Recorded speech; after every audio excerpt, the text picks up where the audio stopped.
जय श्री राम सभी को, मेरा नाम है शीश और स्वागत करता हूं आपका आज की इस वीडियो में, जहां पर आज की इस वीडियो में अपने पास है स्कोडा स्लाविया, जो कि सीधे कंपटीशन देती है वॉक्सवैगन की वर्टस को। और कहीं ना कहीं ये जो दोनों गाड़ियां हैं ना, सेम आप कंसीडर कर सकते हो as per engine, as per जो फीचर्स वगैरह अपन को ऑफर करें। दोनों कंपनीज ने कहीं ना कहीं बहुत ज़्यादा सिमिलैरिटीज़ है, दोनों जर्मन ब्रांड है, लेकिन आपको दोनों में से कौन सी लेनी चाहिए? देखो, वर्ना तो अब लीग से हट चुकी है क्योंकि वर्ना बिकती थी डीजल की वजह से, और अब जो है वर्ना में आ चुका है पेट्रोल। लेकिन वर्ना का जो फैन बेस है वो अलग है, और एक जो जर्मन कार्स चूज़ करती है ऑडियंस, उनका जो बेस है वो एकदम अलग है। तो आज अपन जानते हैं कि भैया वर्टिस छोड़ के जो स्लाविया चूज़ करते हैं, क्योंकि स्लाविया ज़्यादातर मैंने उन लोगों के पास देखी है जो थोड़े कॉर्पोरेट ऑफिस में काम करते हैं या फिर MNCs में काम करते हैं, थोड़ा एलीट क्लास जो है सिंप्लिसिटी पसंद करते हैं। दोनों में मतलब हालांकि टक्कर एकदम कांटे की है। तो आज अपन बुलाने वाले हैं कि दोनों में से कौन सी गाड़ियाँ जो है वो बेहतर है। अपने वर्टिस का ओनरशिप रिव्यूज काफ़ी ज़्यादा देखें। तो आज अपने साथ है रजत भाई। तो हेलो रजत भाई। मॉर्निंग में ट्रेडर को डिस्टर्ब कर दिया आज तो। अरे वाह वाह वाह भाई, हार्दिक शुभकामनाएं भाई। तभी आज जो है हमको 8 बजे का स्लॉट मिल गया है तो वरना रात का स्लॉट मिलता है ज़्यादातर ट्रेडर के साथ। और ये बताओ कि भाई हम अपन ने ऑलमोस्ट गाड़ी साथ में ली थी। मैंने सफारी ली थी 2 साल पहले और आपने भी लगभग उसी के आसपास परचेज करी थी। अपन ने रिव्यू भी इसका करा था। तो ये बताओ 2 साल के अंदर अंदर कितने आपने चला ली? जी अभी तक 14,500 किलोमीटर चल रही। 14,500 किलोमीटर तो 1 साल के अंदर। हालांकि जैसे हम जैसे लोगों के लिए जो गाड़ी में बैठे रहते हैं उनके लिए तो कम है, पर हाँ आप लोगों के लिए एकदम बढ़िया है, क्योंकि सेकेंडरी कार भी है आपके पास एक वर्ना। और भाई का वर्ना से ऐसा प्यार है कि वर्ना भाई की छूटती नहीं है। जो है कौन सा वाला जनरेशन है वर्ना का? वो वर्ना का ट्रांसफॉर्म है ना भाई। वो गाड़ी बहुत ज़्यादा प्यारी, डीजल रॉकेट, और आज भी इतनी मक्खन तरीके से चलती है। खैर ये बताओ कि एज अ वर्ना ओनर, अपन ने वर्ना की बात इसलिए करी क्योंकि ऑलरेडी आप वर्ना ओन करते हो, और वर्ना ओन करने के बाद में वापस से वर्ना लेने का मन नहीं करा? नहीं, एक तो ये है कि जो नए वेरिएंट आ रहे हैं, जो न्यू जनरेशन है, तो उनकी ग्राउंड क्लियरेंस कम है। ओके। प्लस ऑलरेडी हुंडई चला चुके हैं, वर्ना चला चुके हैं, तो एक दूसरे ब्रांड में शिफ्ट करने का काफ़ी मन था। ओके। तो मतलब हालांकि जो एक्सपेक्टेशंस थी, जो मतलब क्योंकि जो क्या होता है कि जो वर्ना ऑलरेडी यूज़ कर रहा है वो भी डीजल के अंदर, उनको तो ये एक्सपेक्टेशन रहती है कि भैया डीजल के अंदर मुझे माइलेज बहुत बढ़िया चाहिए, और वो जो डीजल की एक वाइब्रेशन होती है जो वो पुश होता है, वो तो खैर आपको चलो पावर तो इसमें मिल जाएगी, लेकिन यार वो एफिशिएंसी कहाँ से लाओगे? एफिशिएंसी की बात है, हाँ गाड़ी बहुत पीती है। हाँ यार, क्योंकि मैंने जब इसको देखा है कभी तो 8, 9, 10, 12 लगभग, मैक्स है 9 से 10। हाँ है। आप हाईवे पे क्रूज कंट्रोल पे डाल दोगे तो आपको 14 से 15 मिल जाएगा। 14 से 15 मिल जाएगा। तो और जब आप जब आप लेकर आए थे तब आपने बोला था 17 का दे रही मेरी गाड़ी तो माइलेज। जब आप वो शायद ट्रिप पे गए थे तो हाईवे पे मैंने बोला रजत भाई दे ही नहीं सकती गाड़ी, आते ही डिलीवरी लेते ही 17 का माइलेज कैसे हो सकता है? पर चलो फिर भी भाई ने निकाला, बहुत अच्छी बात है यार। ये जो गाड़ियाँ है ना है बहुत ज़्यादा बढ़िया। हालांकि एक अपन जैसे आपके किसी फैमिली वगैरह में अगर किसी ने पहले स्कोडा ओन करी हो तो बहुत ज़्यादा फ़र्क अब आ चुका है। जैसे प्लास्टिक क्वालिटी हो गई अंदर से, जैसे मैंने देखा, तो कहीं से ऐसा फील हुआ कि यार भाई क्योंकि अब इंडिया में ही मैन्युफैक्चर वगैरह हो रही है तो इसलिए थोड़ा बहुत आपको जो है कहीं प्लास्टिक वगैरह से काफ़ी छोटी जगह ऐसा है कि फिट एंड फिनिश में थोड़े बहुत इशू आ जाते हैं, पर वो ऐसा है कि आप ओवरलुक कर सकते हो। जैसे एक वो है AC का वेंट है, AC का वेंट है, तो इसके नीचे ये जो गैप दिख रहा है आपको, तो ये अभी इतना नोटिस नहीं हो रहा है, अभी ओवरलुक कर सकते, लेकिन ओवर टाइम ये बजने लगेगा, थोड़ा बजने लगेगा डेफिनेटली। और क्या क्या चीजें बजने की शिकायत आई आपको इसमें? और तो कुछ नहीं है, लेकिन कुछ भी बोलो, इंटीरियर बहुत ज्यादा प्लस लगता है देखने में भाई। बहुत ही मतलब एक तरीके से सुंदर इंटीरियर, जो कलर थीम इंटीरियर की है ना, एकदम सिंपल, बहुत सिंपल, सोफिस्टिकेटेड, डिसेंट, एलिगेंट, जिसको कह सकते हैं सिंपल भाषा में, वो इजी ऑन डेफिनेटली। भाई आज आपने एक और अंग्रेजी का शब्द हमको सिखा दिया इसी बहाने। बाकी भाई क्या बात है, जाटा का छोरा और लट वट पड़े हैं भाई तो तेरे जैसा सीधा आदमी भी यार लट वगैरह सही बात है भाई। हालांकि रजत ने कभी अपने जाट पढ़ने का कभी भी मतलब फ्लेक्स करा ही नहीं भाई कि मैं अपन जाट है, ऐसे कुछ है, मतलब बहुत simple down to earth person है। अच्छा ये चीज बताओ यार रजत भाई, जैसे ये गाड़ियां एक और चीज के लिए बदनाम है अपने सर्विस को लेकर, पर वो आफ्टर द टाइम मतलब जो इश्यूज वगैरह आते हैं, जैसे गियर बॉक्स हो गया, इसमें कौन सा गियर बॉक्स है पहले ये बताओ? अभी तो DSG। हाँ DSG है ना। हाँ तो यही गियर बॉक्स में बहुत ज्यादा पहले प्रीवियस इनकी जो गाड़ियां थी ऑक्टेविया वगैरह, उनके अंदर काफी ज्यादा प्रॉब्लम आ रखी है। तो अब कैसा क्या सीन है इनका? हालांकि गियर शिफ्टिंग वगैरह बहुत सुपर्ब है, बहुत बढ़िया है, कोई दिक्कत नहीं है, बिल्कुल नोटिस ही नहीं होगा। हाँ नोटिस ही नहीं होगा। लेकिन हालांकि जो सर्विस कॉस्ट है, जो मेंटेनेंस कॉस्ट वगैरह 14,500 किलोमीटर में कैसे कुछ फील हुआ? नहीं ऐसा कुछ नहीं, प्लस इसका तो सर्विस पैकेज लिया हुआ है, तो अभी तक तो कितने हजार का फटका पड़ा? वो 25,000 का था। यार रजत भाई आपकी गाड़ी इतनी चलती ना, आपने बिना मतलब 25,000 रुपए का ले लिया। अरे बात ये है कि गाड़ी में कोई भी इलेक्ट्रॉनिक्स में इशू है, कुछ भी एक्स्ट्रा, अच्छा वो सब एक्सटेंडेड वारंटी है, वो 25,000 का होता है, एक सर्विस पैकेज है। अब इन गाड़ियों का ये कि आजकल तो एक सेंसर खराब हो गया तो आपको अच्छा खासा फटका पड़ जाएगा। और अभी ये गाड़ियां अभी मैन्युफैक्चर होने ही लगी हैं इंडिया में, चाहे वो वर्टस हो चाहे ये हो। तो इन गाड़ियों में जैसे वर्टस में काफी सारे इशू आ रहे हैं, है ना, तो फिर उसके बाद आप उसको दोगे तो या तो वारंटी में क्लेम होगा, अगर ऐसा कुछ पार्ट हो गया जो वेयर एंड टेयर है या फिर तो वो भी उस पैकेज में इंक्लूडेड है। ओके, तो वो 25,000 रुपए का पैकेज होगा। 25,000। और वो कितने किलोमीटर तक की वारंटी रहती है उसकी, मतलब कितने किलोमीटर तक सर्विस करके देते हैं, कितने टाइम में और कितने किलोमीटर? वो हर 15,000 किलोमीटर पे या एक साथ, मतलब नहीं वो तो मैं समझ गया, लेकिन जैसे जो वारंटी, जैसे आपने एक्सटेंडेड सर्विस, जो आपने सर्विस पैकेज लिया है इसका, तो कब तक वैलिड है आपका? वो 5 साल। 5 साल अनलिमिटेड किलोमीटर? हाँ भाई साहब, वो तो बहुत सही चीज है यार। 5 साल। और बाकी तो फिर आपके प्रेफरेंस के ऊपर है कि 1 साल हो गया, हमारी गाड़ी तो चलती नहीं, तो पहली सर्विस 5,000 किलोमीटर पे हुई है, दूसरी 14,000 पे होगी, तो आप करा सकते हो। तो 5,000 किलोमीटर पे इंजन ऑयल वगैरह चेंज थोड़ा होता है इसमें? उस टाइम तो मैंने नहीं कराई, पापा ने कराई। हाँ ओके, तो इस बार आपने कराई थी, तो इस बार तो इंजन ऑयल चेंज हुआ होगा, तो वो तो जो सारे बिल जीरो बना। Bill zero. ये चीज यार, एक चीज जैसे अपन अंदर चलते हैं गाड़ी के, उसके बाद में बात करेंगे। हाँ, सबसे पहले बाहर से आ जाओ, तो ये जो आप फ्यूल टैंक है इसमें, तो इसमें कौन सा फ्यूल डला रहे हो अभी, कितने ऑक्टेन?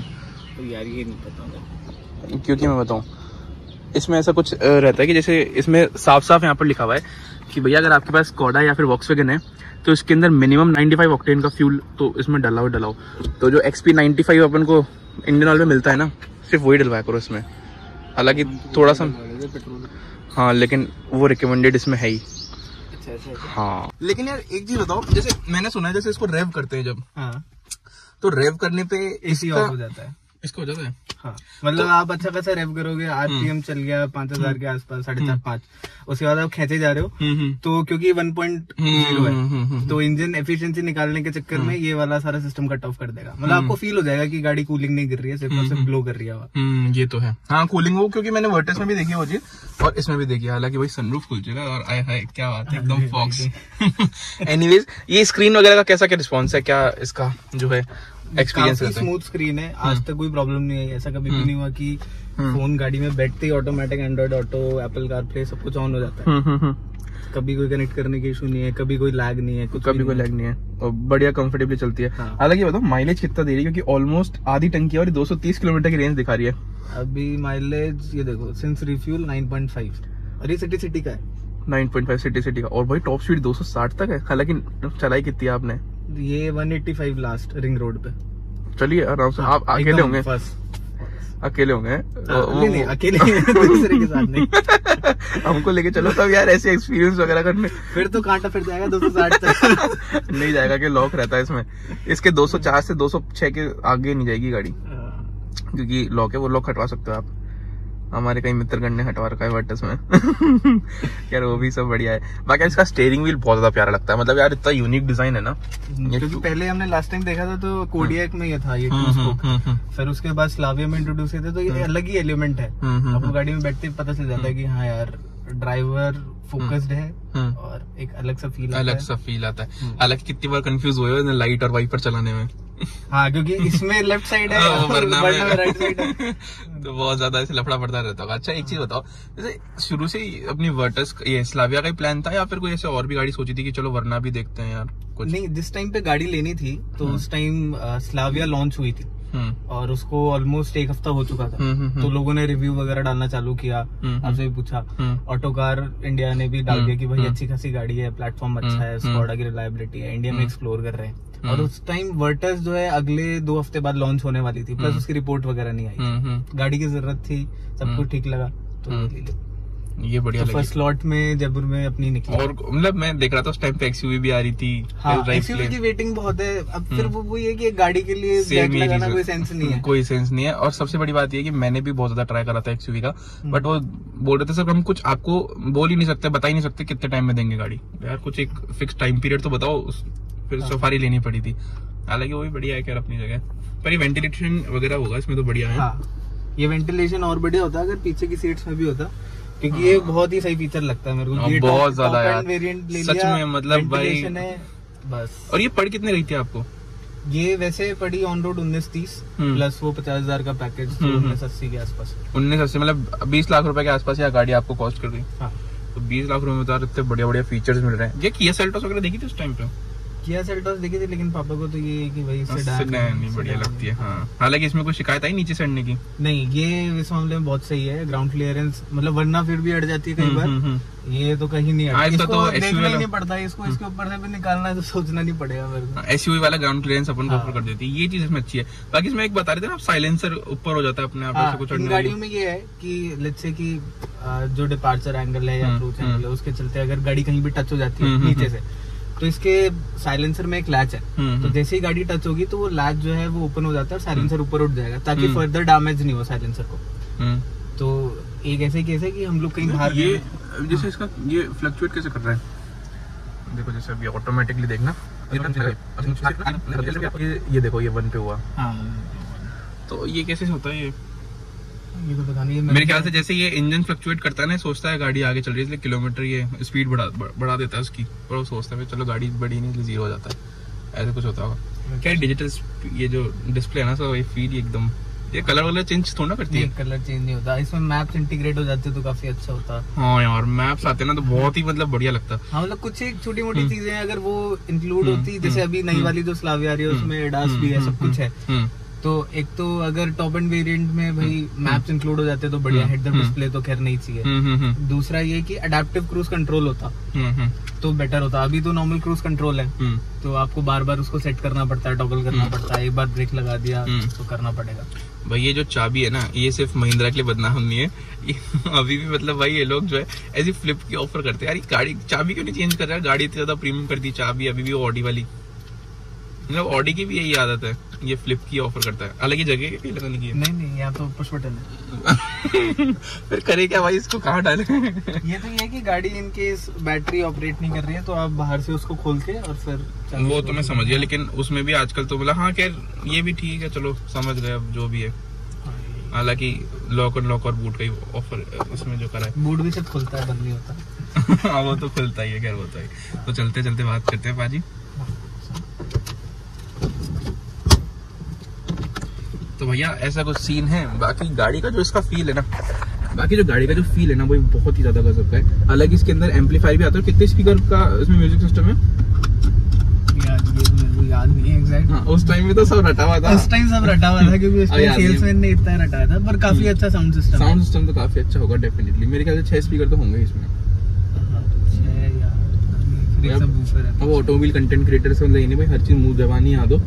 ऑटोमोबाइल कंटेंट क्रिएटर मतलब होता है गाड़ी को जानना समझना, स्पीकर वगैरह इतना मैटर नहीं करता। और जैसे इसके जो सस्पेंशन है मुझे हार्ड लग रहे हैं थोड़े से, जो जो गड्ढों में तो आपको ऐसे फील करेंगे यार गड्ढे, जैसे सफारी में ये फील नहीं होता कि यार इतने गड्ढे आ रहे हैं, क्योंकि वैसे भी ये थोड़ा कंफर्ट ओरिएंटेड सस्पेंशन है उसके। लेकिन भाई जब ये गाड़ी जब ट्रैक पे जाएगी और जब ये गाड़ी भगरी होगी ना, मतलब फुल अपने एक्सप्रेसवे पे, तब चलाने का जो फील है, जो प्लांटेड ड्राइव ये गाड़ी ऑफर करेगी ना आपको, तब मजा आता है भाई उस चीज का। तो ये बात है। हालांकि ये थे अपने रजत भाई, ये इनका पूरा एक्सपीरियंस था। तो आशा करता हूँ आपको वीडियो अच्छी लगी होगी। अगर यहाँ तक आपने वीडियो देखी है तो कर लीजिएगा, इस वीडियो को लाइक कर दीजिएगा, चैनल को सब्सक्राइब। मिलते हैं आपसे किसी वीडियो में, जब तक अपना ध्यान रखिए, सुरक्षित चलिए। धन्यवाद। और रजत भाई धन्यवाद कर दीजिए हमारी जनता। Thank you so much. Subscribe करो। यही स्लाविया ले लो। स्लाविया ले लो भाई, सबसे बड़ी बात तो ये स्लाविया ले लो। नहीं जो भी गाड़ी श्री रिकमेंड करे। नहीं स्लाविया बहुत अच्छी गाड़ी है भाई, डेफिनेटली लो।